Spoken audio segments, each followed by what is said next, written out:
Hello everyone, मेरा नाम है सोनम कुमारी और मैं आप सभी का स्वागत करती हूँ आज के सेशन में।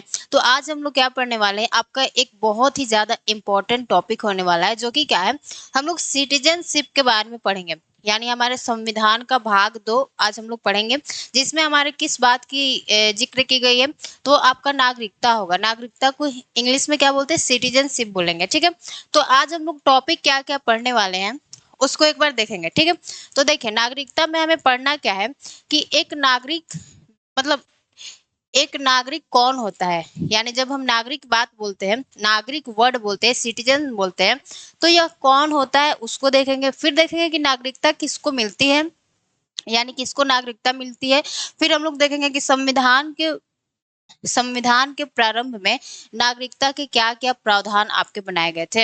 यानी जब हमारा 26 जनवरी 1950 में संविधान लागू होता है, तो उस समय पे आपके नागरिकता से संबंधित क्या-क्या प्रावधान थे। और अगर वर्तमान में कोई व्यक्ति भारत का नागरिक बनना चाहता है, तो उसे कौन-कौन से शर्तों को क्या करना होगा, पूरा करना होगा। उसके लिए हम लोग क्या देखेंगे, नागरिकता अधिनियम आपका 1955 को देखेंगे। यानी आपको टॉपिक समझ में आ गया कि हम लोग नागरिकता में पढ़ने वाले क्या है। सबसे पहले तो क्या पढ़ेंगे कि एक नागरिक होता कौन है, यानी नागरिक को समझेंगे। फिर समझेंगे कि नागरिकता मिलती किसको है, वो समझेंगे। फिर समझेंगे कि हमारे संविधान के प्रारंभ में नागरिकता के क्या प्रावधान थे। और फिर अब अगर वर्तमान में कोई व्यक्ति हमारे भारत का नागरिक बनना चाहता है, तो उसे कौन कौन से शर्तों को पूरा करना होता है। उसके लिए हम लोग क्या करेंगे, आपका नागरिकता अधिनियम 1955 को क्या करेंगे, पढ़ेंगे। तो अब हम लोग क्या करते हैं, अपने टॉपिक को स्टार्ट करते हैं। जो आपका टॉपिक है वह क्या है, नागरिकता। थोड़ा सा इसका भाग लिख लेते हैं और आर्टिकल लिख लेते हैं। ठीक है, यानी हमारा टॉपिक क्या है, नागरिकता। नागरिकता को इंग्लिश में क्या बोलेंगे, सिटीजनशिप। सिटीजनशिप। ऐसा जो भी बेसिक बातें होगी, आपको बेसिक से लेके एडवांस तक क्या होगा, सारी बातें आपको समझ में आएगी और बहुत अच्छे से समझ में आएगी, एक भी डाउट नहीं रहेगा। ठीक है, तो देखिए, जो आपका नागरिकता है, अगर हम लोग भारत में नागरिकता की बात करें, तो हमारे यहाँ पे कैसा सिटीजनशिप है, यानी सिंगल सिटीजनशिप है। तो यहाँ पे लिख लीजिए, हमारे यहाँ पे सिंगल क्या है, आपका सिटीजनशिप है। और अगर आपसे कोई पूछेगा कि यह किस हमारे संविधान के भाग में पाया जाता है, तो यह आपके संविधान के भाग आपके 2 में पाया जाता है। और अगर आपसे कोई आर्टिकल्स पूछेगा कि किस आर्टिकल्स में इसका मतलब कहाँ से कहाँ तक आपका नागरिकता पाया जाता है, तो अगर आर्टिकल्स की बात करें, ये हमारा भाग हो गया और यहाँ पे हमारा क्या आ जाता है, आपका आर्टिकल्स आ जाता है।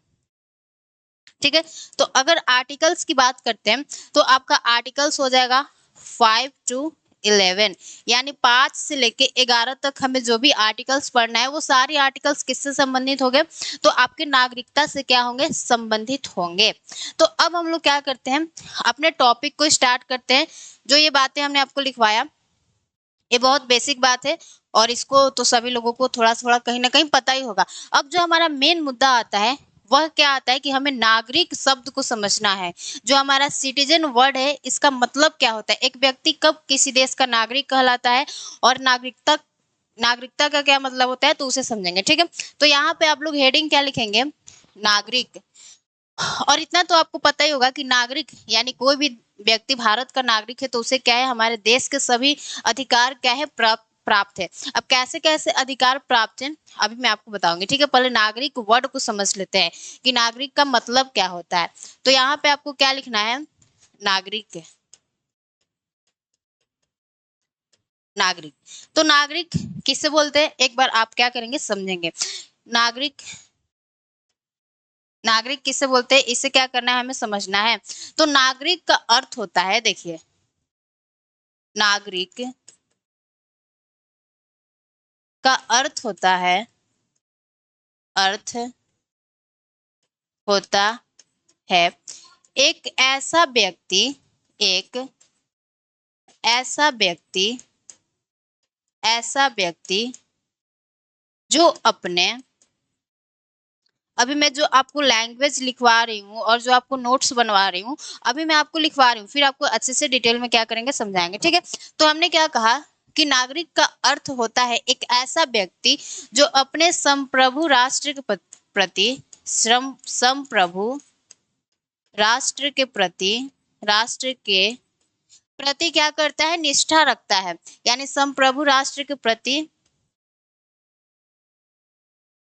निष्ठा रखता है, निष्ठा रखता है, ठीक है। संप्रभु राष्ट्र के प्रति क्या रखता है, निष्ठा रखता है। अब जब कोई व्यक्ति अपने देश के प्रति क्या कर रहा है, निष्ठा रख रहा है, यानी अपने देश के लिए क्या है, समर्पित है, तो बदले में उसे देश क्या करेगी, कुछ संरक्षण देगी। और संरक्षण में ही हमारी जो देश है वह हमें क्या देती है, आपके पॉलिटिकल और सिविल राइट्स को देती है। हमने क्या कहा कि एक ऐसा व्यक्ति जो अपने संप्रभु राष्ट्र के प्रति क्या होता है, निष्ठा रखता है। तो जब हम अपने देश के लिए क्या है, समर्पित है, तो देश भी हमारे लिए क्या करेगी, कुछ ना कुछ करेगी।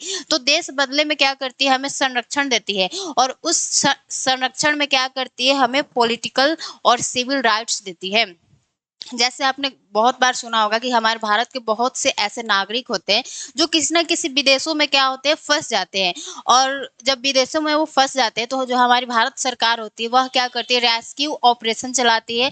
और ऑपरेशन चलाकर हम लोग क्या करते हैं कि भारत के जो नागरिक है जो विदेशों में फंसे हैं उन्हें क्या किया जाता है, सही सलामत क्या किया जाता है, भारत वापस लाया जाता है। जैसे बहुत से भारतीय हमारे मतलब व्यक्ति हैं जो कि इजराइल में काम करते हैं, यमन में काम करते हैं, यूक्रेन में भी बहुत से लोगों ने काम मतलब वहाँ पे लोग जाते हैं। तो जब वहाँ पे कुछ ऐसी स्थितियां बनती है, अस्थिरता आती है, अनस्टेबिलिटी आती है, तो भारत सरकार क्या करती है, आपके रेस्क्यू ऑपरेशन चलाती है और अपने नागरिकों को क्या करती है, वहां से सुरक्षित लाने का क्या करती है, सारा काम करती है। तो क्यों करती है, क्योंकि जो नागरिक है वह क्या है, अपने संप्रभु राष्ट्र के प्रति क्या है, पूरी तरह से क्या है, वह समर्पित है।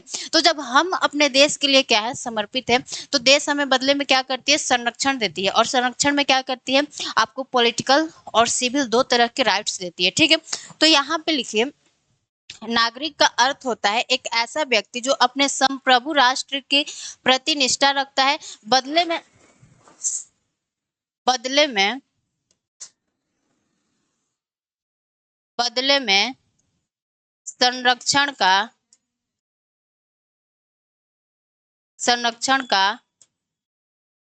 हकदार होता है, ठीक है। हमने क्या कहा कि नागरिक का अर्थ होता है एक ऐसा व्यक्ति जो अपने संप्रभु, संप्रभु का मतलब क्या होता है, ऐसा देश जो अपने निर्णयों को लेने के लिए क्या है, स्वतंत्र है, अपने बाह्य और आंतरिक निर्णयों को लेकर, ठीक है। तो एक नागरिक का अर्थ क्या होता है, एक ऐसा व्यक्ति जो अपने संप्रभु राष्ट्र के प्रति निष्ठा रखता है, बदले में संरक्षण का हकदार होता है। अब संरक्षण में उसे देश क्या करती है, कोई भी कंट्री संरक्षण में क्या करती है, उसे दो तरह के राइट्स देती है। यहाँ पे लिख लीजिए, संरक्षण में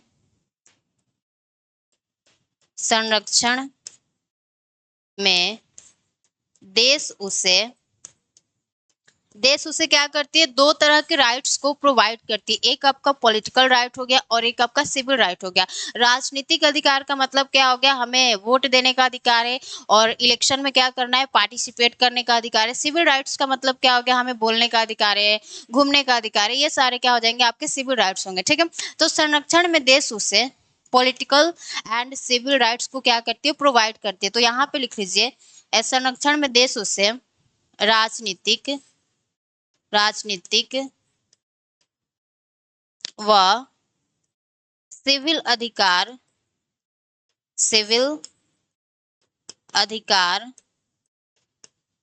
क्या करती है, प्रोवाइड करती है। संरक्षण में देश उसे राजनीतिक व सिविल अधिकार क्या करती है, तो प्रोवाइड करती है, राजनीतिक व सिविल अधिकार देती है, ठीक है। तो इसको आपको थोड़ा सा समझना होगा कि हमारे नागरिक शब्द का मतलब क्या हो गया। अब तो आपको नागरिक शब्द समझ में आ गया ना कि सिटीजन का मतलब क्या होता है, कि एक ऐसा व्यक्ति जो अपने संप्रभु राष्ट्र के प्रति क्या है, निष्ठा रखता है। जब हम अपने देश के लिए समर्पित है तो देश को भी क्या करना है, कुछ ना कुछ हमारे लिए करना है। तो देश हमें क्या करती है, संरक्षण देती है। और उस संरक्षण में क्या करती है, आपको दो तरह के राइट्स देती है, एक आपका पॉलिटिकल राइट हो गया और एक आपका क्या हो गया, सिविल राइट हो गया।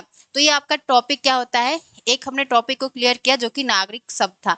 अब आते हैं हम लोग क्या, नागरिकता को देखते हैं कि सिटीजनशिप का मतलब क्या होता है। आपने नागरिक यानी नागरिक को तो आप देख सकते हैं, हमने कहा कि हम भारत के नागरिक हैं, तो आप हमें क्या कर सकते हैं, देख सकते हैं। लेकिन जो नागरिकता शब्द है यानी जो सिटीजनशिप है, क्या आप उसे देख सकते हैं, नहीं।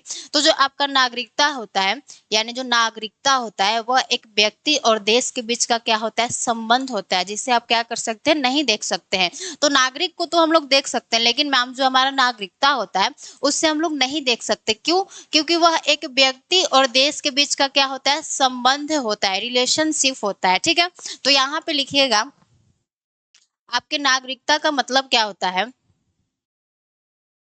इसको हम थोड़ा सा ऊपर कर ले रहे हैं, ठीक है।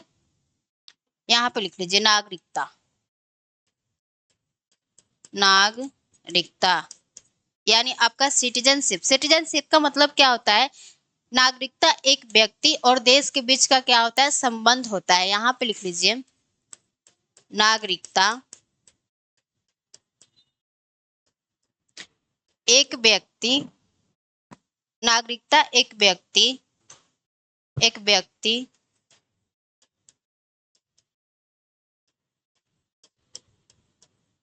और देश के बीच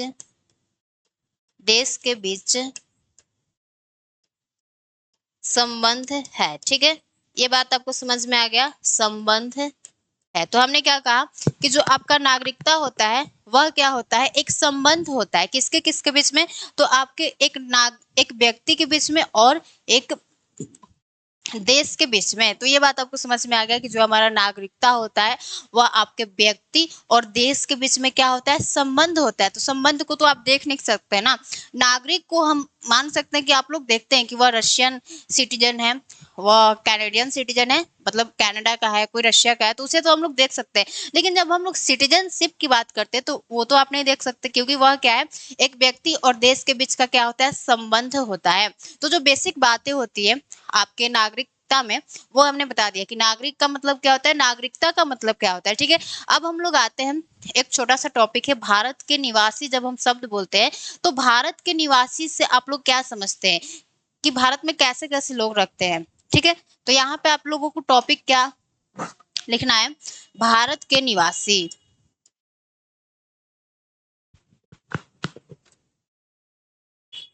भारत के निवासी, निवासी का मतलब क्या होता है कि हम लोग यहाँ पे क्या करते हैं, निवास करते हैं। निवास का मतलब क्या हो गया, रहते हैं। तो आपसे हम मतलब सिंपल सा पूछना चाहते हैं कि भारत में कौन कौन से लोग रहते हैं।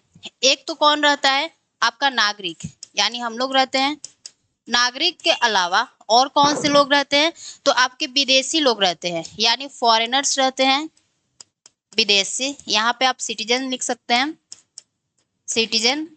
और हमारा सेकंड क्या होगा, फॉरेनर्स, फॉरेनर्स। विदेशी भी क्या करते हैं, आपके भारत में रहते हैं। इन दोनों के अलावा और भी हमारे भारत में कुछ लोग रहते हैं जिनको हम लोग क्या कहते हैं, भारत के निवासी बोलते हैं। तो आपका और कौन सा व्यक्ति आ जाएगा, एक तो आ जाएगा आपका शरणार्थी, शरणार्थी, जिसको इंग्लिश में क्या कहेंगे, रेफ्यूजिस, रेफ्यूजीज। ठीक है, ये शरणार्थी कैसे होते हैं, जैसे आपने सुना होगा, ये जो हमारे शरणार्थी होते हैं वह क्या होते हैं, हमारे भारत सरकार से, देश की सरकार से क्या करते हैं, अनुमति लेकर आते हैं कि क्या हम आपके देश में शरण ले सकते हैं या नहीं ले सकते। ठीक है, जैसे दलाई लामा हो गए।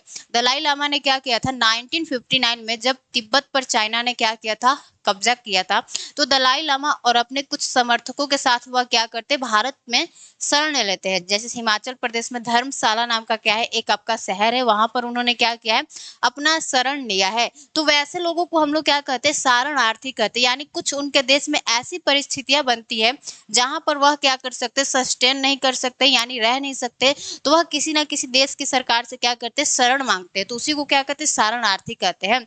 तो हमारे देश में वैसे भी लोग हैं।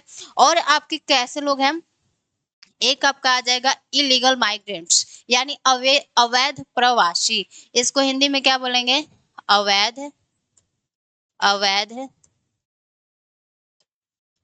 प्रवासी, इलीगल माइग्रेंट्स, इलीगल इमिग्रेंट्स। ठीक है, इमिग्रेंट्स। तो ये लोग कैसे आ जाते हैं? अवैध, अवैध का पता ही मतलब अवैध शब्द से ही पता चल रहा है कि ये लोग क्या करते होंगे, एक गलत तरीके से क्या करते होंगे, हमारे भारत में एंटर करते होंगे। जैसे आपके समुद्र के रास्ते से क्या करते हैं, भारत में आ जाते हैं, और फेक डॉक्यूमेंट्स बनाकर भी क्या करते हैं, आपके भारत में क्या कर जाते हैं, आ जाते हैं और रहने लगते हैं। जैसे आपका म्यांमार से बहुत से क्या आते हैं, रोहिंग्या मुस्लिम आते हैं। तो वो कैसे आते हैं, तो आपके फेक डॉक्यूमेंट्स, या श्रीलंका से भी बहुत से लोग आते हैं आपके समुद्र से। तो उन्हीं लोगों को हम लोग क्या कहते हैं, आपके अवैध प्रवासी के रूप में जाना जाता है। तो जब हमने आपको बोला कि भारत के निवासी, तो भारत के निवासी में कितने तरह के लोग आ गए, आपके 4 तरह के। पहले नागरिक आ गए, दूसरा आपका विदेशी आ गया, तीसरा आपका शरणार्थी आ गया, चौथा आपका अवैध प्रवासी आ गया, यानी इलीगल इमिग्रेंट्स। जैसे किसी न किसी समुद्र के रास्ते या जंगल के रास्ते या फेक डॉक्यूमेंट्स बना के क्या करते हैं, किसी भी तरह से हमारे भारत में आ जाते हैं। तो ये हो गया आपका एक और टॉपिक, भारत के निवासी। अब आते हैं हम लोग अपने पहले आर्टिकल्स पे, जो कि मतलब हमारे नागरिकता का जो पहला आर्टिकल है, जो कि क्या है आपका आर्टिकल 5 है। आर्टिकल 5 क्या कहता है, उससे थोड़ा सा क्या करेंगे, अच्छे से समझेंगे। एक मिनट।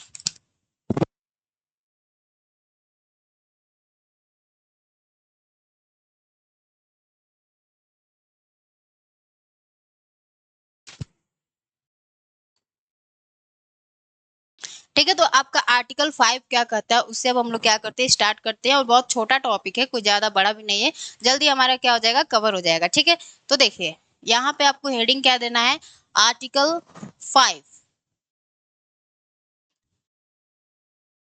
आर्टिकल 5, आर्टिकल 5 में क्या बताया गया कि हमारे संविधान के प्रारंभ में नागरिकता किसे किसे दिया जाएगा, यानी कुछ शर्तें रखा गया है। और बोला गया है कि अधिक यदि कोई व्यक्ति इन शर्तों को पूरा करता है तो वह क्या होगा, आपके भारत का नागरिक होगा। ठीक है, हमने आपके टॉपिक में ही बताया है कि हम लोग पहले क्या पढ़ेंगे, हम लोग क्या पढ़ेंगे कि संविधान के प्रारंभ में नागरिकता के क्या प्रावधान थे। तो हमारा जो आर्टिकल 5 है वही आपका बात बोलता है कि हमारे संविधान के प्रारंभ में नागरिकता के क्या प्रावधान थे। तो थोड़ा सा यहाँ पे अब हम लोग क्या करते हैं, अपने आर्टिकल 5 को पढ़ते हैं कि संविधान के प्रारंभ में नागरिकता, संविधान के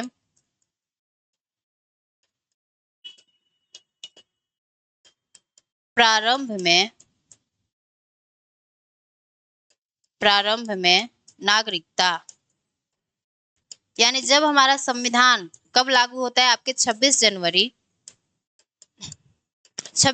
1905 को क्या होता है, हमारा संविधान लागू हो जाता है। तो उस समय कौन कौन सी ऐसी शर्तें थी, या किस आधार पे हमने बोला था कि ये जो व्यक्ति है क्या होगा, भारत का नागरिक होगा। तो पहला आधार क्या था, आपका अधिवास के आधार पे। यानी हम लोग यहाँ पे अगर लिखें तो पहला क्या था, आपके अधिवास के आधार पे। अधिवास, ये थोड़ा सा अधिवास आपको नहीं दिख रहा होगा, मैं फिर से लिख रही हूँ। ठीक है, अधिवास, अधिवास के आधार पर, आधार पर। ठीक है, on the basis of domicile, क्या इसका इंग्लिश होगा, on the basis of, on the basis of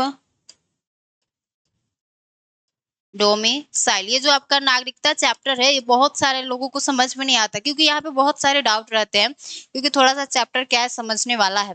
तो हमने क्या कहा कि आपके संविधान के प्रारंभ में नागरिकता किसे मिलेगा, तो पहला शर्त क्या रखा गया था, अधिवास के आधार पर, यानी on the basis of domicile. अब ये जो अधिवास के आधार पर रखा गया था, इसमें भी आपके 4 बातों को शामिल किया गया था कि अगर कोई व्यक्ति इन 4 बातों को क्या करता है, पूरा करता है, तो वह क्या होगा, 4 में से कोई एक बात क्या करता है, पूरा करता है, तो वह क्या होगा, आपके भारत का नागरिक होगा। तो इसमें जो आपका पहला बात बोला गया था, वह क्या बोला गया था, देखिए अब इसमें कौन कौन सी बातें शामिल की गई थी उसको लिखते हैं। ठीक है, तो पहला बात बोला गया था, जिसके पास, जिसके पास अस्थाई, अस्थाई अधिवास हो, अधिवास हो, तथा क्या हो, रहने की क्या हो, इच्छा हो, भारत में क्या हो, रहने की इच्छा हो, तथा रहने की, रहने की इच्छा हो। हमने क्या कहा कि आपके संविधान के प्रारंभ में नागरिकता किस बेसिस पर दिया गया था, तो अधिवास के आधार पर। तो पहला अधिवास के आधार पर हमने बोला था, इसमें 4 बातों को शामिल किया गया, जिसमें से पहला बात क्या है कि जिसके पास क्या है अस्थाई अधिवास है, यानी अस्थाई क्या है घर है, निवास है, और साथ ही क्या हो अपने मतलब उस व्यक्ति को क्या हो भारत में रहने की इच्छा हो, तभी वह क्या होगा भारत का नागरिक होगा। दूसरा क्या कंडीशन बताया गया है कि जो व्यक्ति भारत में क्या है जन्म लिया है वो भी क्या होगा हमारे भारत का नागरिक होगा। जिसका जन्म यहाँ पे लिख लीजिए, जिसका जन्म भारत में हुआ हो, भारत में हुआ हो, ठीक है। पहला दूसरा हमारा शर्त क्या हो गया कि जिसका जन्म क्या हो गया आपके भारत में हुआ है वो भी क्या होगा हमारे भारत का नागरिक होगा। या हमारा थर्ड जो आपका केस है वो क्या बोलता है, माता या पिता, माता या पिता, पिता किसी एक का जन्म, किसी एक का जन्म भारत में हुआ हो, भारत में हुआ हो। अब ये जरूरी नहीं है कि एक कोई व्यक्ति इन तीनों केस को क्या करे पूरा करे, उसमें से मतलब इन तीनों में से क्या कर सकता है, अगर वह किसी एक केस को भी क्या करता है पूरा करता है तो वह क्या होगा आपके भारत का नागरिक होगा। और आपका जो चौथा कंडीशन है वह क्या है कि संविधान लागू होने से पूर्व, संविधान लागू होने से पूर्व 5 वर्ष तक क्या हुआ हो वह भारत में रहता हो। यानी जब हमारा 26 जनवरी 1950 में संविधान लागू होता है तो उसके उसके 5 साल पहले से क्या हो वह व्यक्ति भारत में रहता हो, ठीक है। तो यहाँ पे लिखना है आपको संविधान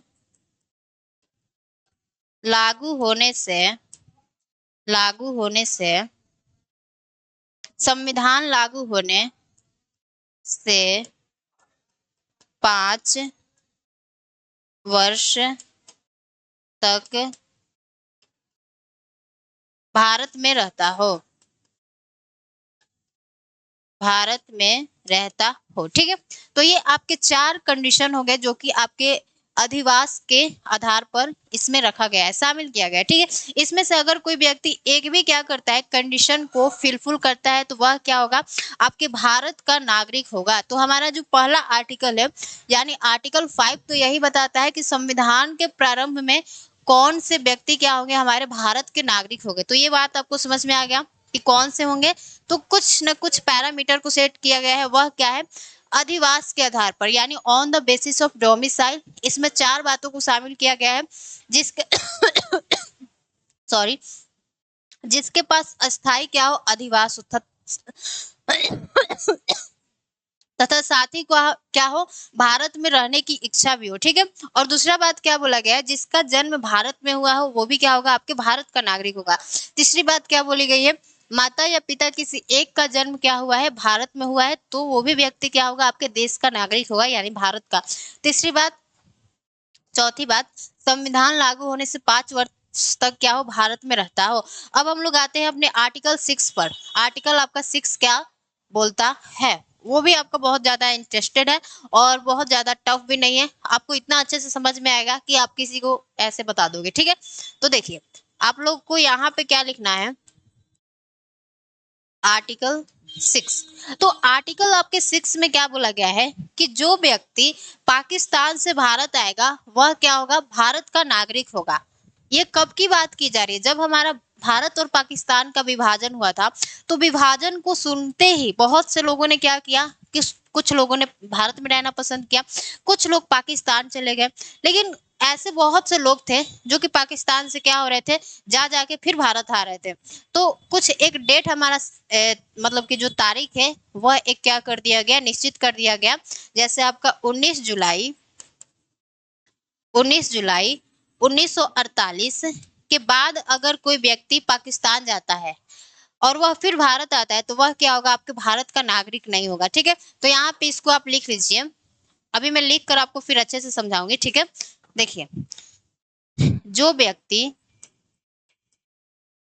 जो व्यक्ति पाकिस्तान से पाकिस्तान से भारत आता है, भारत आता है भारतीय नागरिक होगा, भारतीय नागरिक नागरिक होगा, ठीक है, भारतीय नागरिक होगा। अब इसमें कुछ शर्त को भी रख दिया गया, क्योंकि इस बात को जैसे ही लोगों ने सुना, बहुत से लोग क्या होने लगे, पाकिस्तान से भारत फिर दोबारा आने लगे। लेकिन अब शर्त क्या रख दिया गया, शर्त आपका रखा गया क्या, देखिए शर्त को देखना है और बहुत अच्छे से देखना है, ठीक है। आपका शर्त रखा गया, शर्त को मैं इससे लिख रही हूँ, ठीक है। आपका शर्त क्या रखा गया, आपके पहले शर्त में बोला गया कि जो व्यक्ति पाकिस्तान से भारत आता है, यानी वह व्यक्ति स्वयं या उसके माता पिता या उसके दादा दादी क्या हुए हैं, तो अविभाजित भारत में क्या हो, जन्मे हो, यानी जब से भारत का और पाकिस्तान का विभाजन नहीं हुआ है, उसी आपके अखंड भारत में क्या हुए हैं, उनका जन्म हुआ है। तो यहाँ पे लिख लीजिए आप, वह व्यक्ति वह व्यक्ति स्वयं या माता पिता या दादा दादी अविभाजित, इस वर्ड को याद रखना है कि कैसे भारत में अविभाजित, यानी जब हमारा विभाजन नहीं हुआ था, वह व्यक्ति स्वयं या माता पिता या दादा दादी अविभाजित भारत में जन्मे हो, भारत में जन्मे हो, ठीक है। पहली शर्त तो आपकी ये रखी गई कि ऐसे नहीं कोई व्यक्ति पाकिस्तान से भारत आएगा और उसे हम भारत की नागरिकता दे देंगे, नहीं। पहला शर्त क्या रखा गया कि जो व्यक्ति आया है वह स्वयं व्यक्ति या उसके माता पिता या उसके दादा दादी क्या हो, अविभाजित भारत में क्या हो, जन्मे होंगे, तभी उसको क्या होगा, भारत की नागरिकता मिलेगी। और आपका दूसरा शर्त क्या रख दिया गया, दूसरा शर्त रखा गया, एक डेट को फिक्स कर दिया गया कि जो व्यक्ति यहाँ पे आपका 19 जुलाई 1948, यही डेट क्या हो गया, आपका फिक्स हो गया कि 19 जुलाई 1948 के बाद आए हुए व्यक्ति को पहले तो आवेदन करवाना होगा और 6 माह तक क्या होना होगा, भारत में निवास करना होगा, तब वह क्या होगा, आपके भारत का नागरिक होगा। तो यहाँ पे लिख लीजिए 19 जुलाई 1948 के बाद आए व्यक्ति को आवेदन करवाना होगा, यानी रजिस्ट्रेशन करवाना होगा, आवेदन करवाना होगा तथा 6 माह तक क्या करना होगा, आपके भारत में रहना होगा, यानी निवास करना होगा, तब वह क्या होगा, आर्टिकल 6 के तहत क्या होगा, आपके भारत का नागरिक होगा, तथा 6 माह भारत में भारत में आपका क्या करना चाहिए, निवास करना चाहिए, यानी रहना चाहिए, भारत में निवास। तो आपको आर्टिकल 6 समझ में आ गया और उसके शर्तों को भी आपने समझ लिया। एक बार फिर से उसका क्या करें, रिवीजन करें, ठीक है। आर्टिकल 6 में क्या बोला गया है कि जो व्यक्ति पाकिस्तान से भारत आता है, यानी जैसे हमारे देश के विभाजन की क्या होती है, घोषणा होती है, बहुत से लोगों ने पाकिस्तान जाना चाहा, बहुत से लोगों ने भारत में रहना चाहा, तो पूरा ये एक दौर आया था कि पूरा ये चलता था, ठीक है, आना जाना। तो बहुत से लोग क्या हो गए, पाकिस्तान चले गए, लेकिन वह क्या होते हैं, फिर भारत आते हैं, तो वह क्या होंगे, आपके भारतीय नागरिक तो होंगे, लेकिन वो 2 शर्तों को क्या करेंगे, वो अगर पूरा करेंगे तभी होंगे। पहला शर्त क्या है, वह व्यक्ति या माता पिता या दादा दादी अविभाजित भारत में क्या है, जन्मे हो। दूसरी शर्त क्या है कि 19 जुलाई 1948 के बाद आए व्यक्ति को आवेदन करना होगा तथा 6 माह क्या होना होगा, भारत में निवास करना होगा। तो ये आपकी 2 शर्तें रख गई, ठीक है। अब जो व्यक्ति इन 2 शर्तों को पूरा करेगा तभी उसे आर्टिकल 6 के तहत क्या होगा, हमारे भारत की नागरिकता दी जाएगी। अब आते हैं हम लोग अपने आर्टिकल 7 पे। आर्टिकल 7 क्या कहता है, उसे थोड़ा सा क्या कर लेते हैं, समझ लेते हैं, ठीक है। वो भी बहुत इजी है, कोई ज्यादा टफ नहीं है। आर्टिकल 7 क्या कहता है, पहले मैं आपको लैंग्वेज लिख ले रही हूँ और फिर मैं आपको क्या करूंगी, बहुत अच्छे से समझाऊंगी, ठीक है। तो यहाँ पे लिखिए, जो व्यक्ति भारत से पाकिस्तान पाकिस्तान गया हो तथा पुनः भारत में आना चाहता हो, भारत में आना चाहता हो, ठीक है, आना चाहता हो, भारतीय नागरिक होगा, भारतीय नागरिक होगा, ठीक है। तो देखिए आर्टिकल आपके 7 में क्या बोला गया है कि जो व्यक्ति भारत का है लेकिन वह क्या हो गया आपका पाकिस्तान चला गया, लेकिन जैसे वह पाकिस्तान जाता है तो उसने पाकिस्तान मतलब पाकिस्तान की स्थिति को देखकर वह क्या हो जाता है, फिर से भारत आने का क्या कर लेता है, विचार रख लेता है कि हमें फिर से भारत जाना है, पाकिस्तान हमारे लिए क्या है, सही नहीं है, या पाकिस्तान में हम क्या करें, अपने आप को कंफर्टेबल नहीं फील कर पा रहे हैं। तो वह व्यक्ति जब हमारे भारत में आएगा तो क्या होगा, भारत का नागरिक होगा। लेकिन इसमें भी आपका एक शर्त रख दिया गया है कि जो व्यक्ति 1 मार्च 1947 के बाद पाकिस्तान गया है, मतलब भारत तथा पाकिस्तान गया है, तो उसको भारत का नागरिकता नहीं दिया जाएगा। तो यहाँ पे शर्त क्या रखा गया, शर्त 1 मार्च 1947 के बाद, यानी 1 मार्च 1947 के बाद गए हुए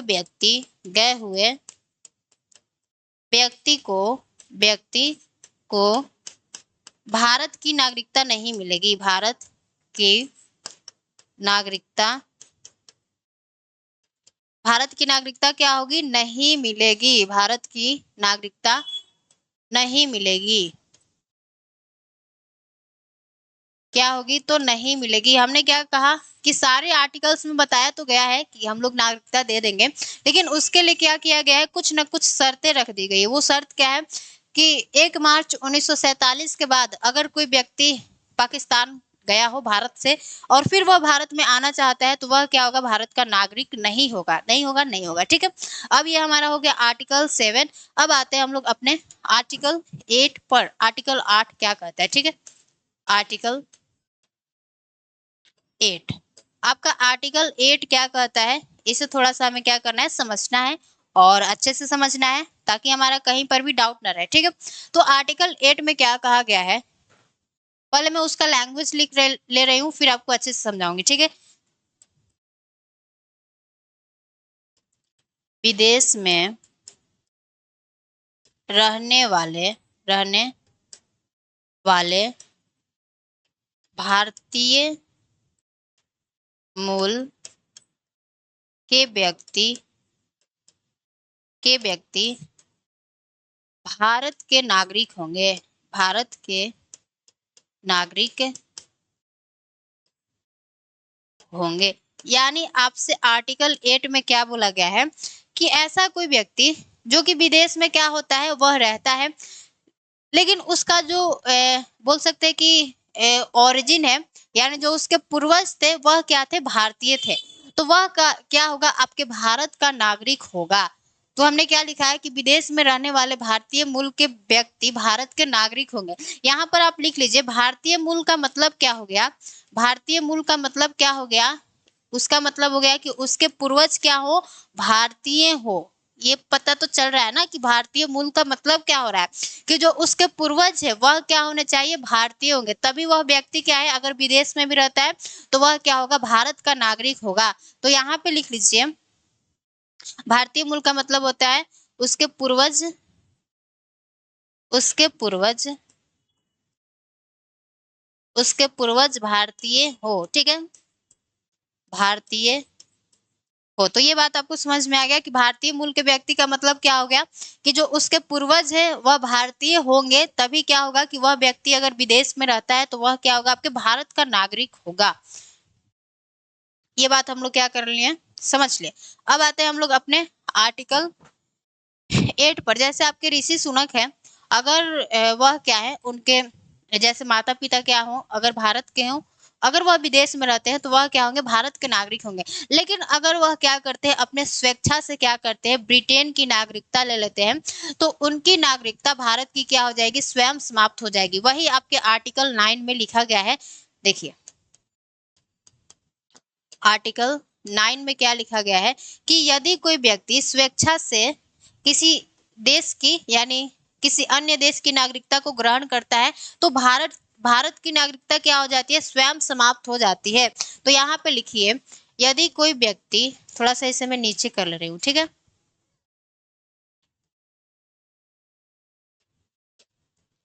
आर्टिकल 9, यदि कोई व्यक्ति किसी अन्य देश की नागरिकता ग्रहण करता है, यहाँ पे लिखिए, यदि कोई व्यक्ति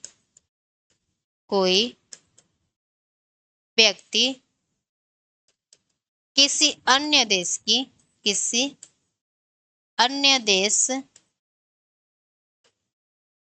की नागरिकता ग्रहण करता है, नागरिकता ग्रहण करता है तो भारत की नागरिकता क्या हो जाएगी, स्वयं समाप्त हो जाएगी। इसमें ज्यादा कुछ ये चेंज वगैरह कुछ नहीं करना है, स्वयं क्या हो जाएगा, समाप्त हो जाएगा, ठीक है। तो भारत की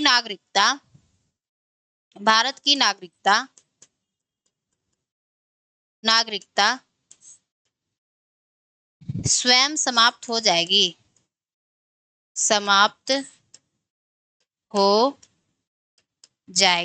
ये बात आपको समझ में आ गया।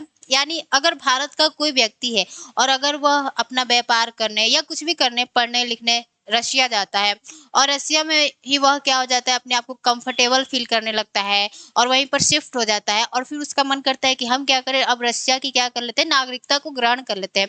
तो जैसे ही वह व्यक्ति क्या करता है, अपने रशिया का क्या करता है, नागरिकता ग्रहण करता है, तो जो भारत की नागरिकता है वह स्वयं क्या हो जाएगी, उसकी समाप्त हो जाएगी। तो आर्टिकल 9 में बस इसी बात को आपके बताया गया है।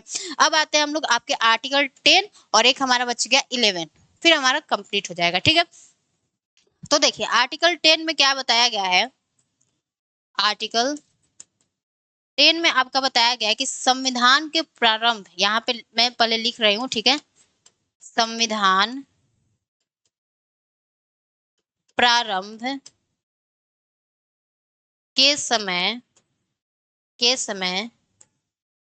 संविधान प्रारंभ के समय भारत के बने नागरिक आगे भी क्या होंगे, भारत के ही नागरिक होंगे। संविधान प्रारंभ के समय भारत के बने नागरिक आगे भी भारत के नागरिक होंगे, नागरिक होंगे। यानी ये आपको क्या बताया गया है, अभी मैं आपको समझा रही हूँ, ठीक है। भारत के नागरिक होंगे। देखिए तो इसमें क्या बताया गया है, एक मिनट,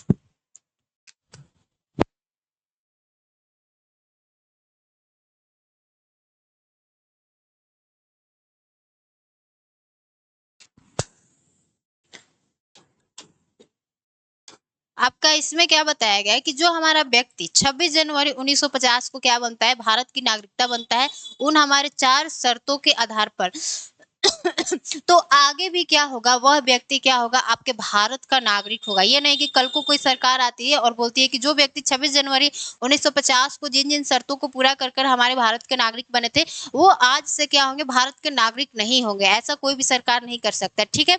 क्यों? क्योंकि हमारे आर्टिकल 10 में ये बात को मेंशन किया गया है कि संविधान प्रारंभ के समय भारत के बने नागरिक आगे भी क्या होंगे, भारत के नागरिक होंगे। यानी भारत,